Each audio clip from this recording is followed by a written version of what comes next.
Hi friends, welcome to माय घरकुल। आता दिवाळी झाली आहे, तर दिवाळीत आता वापरलेल्या ह्या पणत्या पुढच्या वर्षासाठी आपण ठेवतोच, परंतु याचा दुसराही उपयोग आपण वर्षभर करू शकतो। तर तोच आज आपण या व्हिडिओत बघणार आहोत। चला तर मग व्हिडिओला सुरुवात करूयात। दिवाळीची तयारी करता करता कधी दिवाळी संपून गेली हे कळालंच नाही, आणि तुमच्या सर्वांची दिवाळी कशी गेली हे कमेंट्समध्ये सांगायला विसरू नका।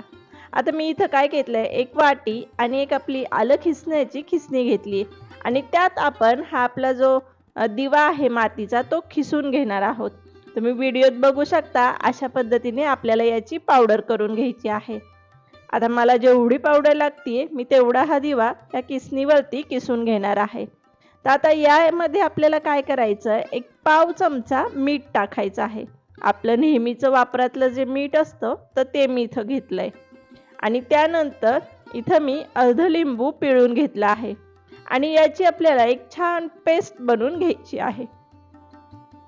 आता यात मी अर्ध लिंबू पिळलंय, परंतु थोडंसं मला हे मिश्रण घट्ट वाटते, त्यामुळे मी आणखीन अर्ध लिंबू यात पिळणार आहे आणि छान अशी एक पेस्ट बनवून घेणार आहे।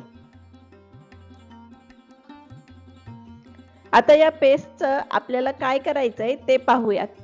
आपल्या घरात असलेली तांबे पितळाची जी भांडी असतात की जी काळवंडली आहेत, ती आपण या पेस्टने साफ करणार आहोत।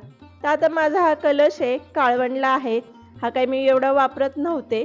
तुम्ही बघू शकता, ही पेस्ट मी अगदी हलक्या हाताने लावते तरी तो इतका स्वच्छ निघत आहे। हा अनकट व्हिडिओ आहे, तुम्ही पाहू शकता। पूर्ण आपलं जिथं मी ही पेस्ट लावली आहे तो भाग अगदी स्वच्छ झाला आहे। इथं आपल्याला काही जोर देऊन घासावंही लागलं नाही, का पितांबरीचा वापरही करावा लागला नाही।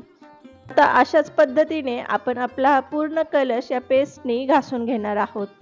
तुम्ही बघू शकता, इतका काळवंडलेला हा कलश होता, परंतु ही पेस्ट हलक्या हाताने लावली तरी किती हा इझिली साफ होतोय।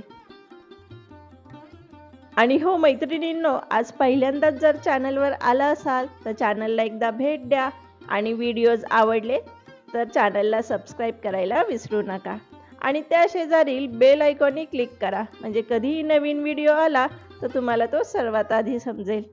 तर आता आपण हा पूर्ण कलश या पेस्टने क्लीन करून घेणार आहोत। आता माझं हे शूट चालू असताना तुम्ही टेबलवर पाहू शकता, आमच्या इथं कंगव्याचंही शूट चालू होतं। आता स्कूलला दिवाळीच्या सुट्ट्या चालू आहेत, आणि आता ह्यांच्यासोबत शूट करायचं म्हटलं तर त्यांची एवढी लुडबुड म्हणा किंवा हस्तक्षेप हा तर सहन करावाच लागेल। तर आता इथं आपलं हे घासून झालंय, तर त्याला पहा, मी हे स्वच्छ पाण्याने धुवून घेतलंय, पुसून घेतलंय, आणि आपला कलश अगदी चकाचक झालाय, जसं की एखाद्या केमिकल किंवा पितांबरीने आपण तो साफ केलाय। अशाच पद्धतीने आपण ताम्हण किंवा आपला छोटासा जो तांब्या असतो तर तोही क्लीन करून घेणार आहोत, आणि अगदी झटकीपट हे क्लीन होतात, कसलंच हे नाही। फक्त एक की थोडेसे तुमचे हात हे लाल होतात, परंतु एक दोन वेळेस साबणाने आपले धुतले तर ती निघूनही जातात।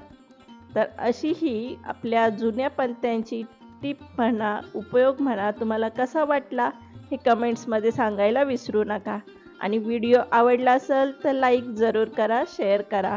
व्हिडिओ संपूर्ण पाहिल्याबद्दल खूप खूप धन्यवाद।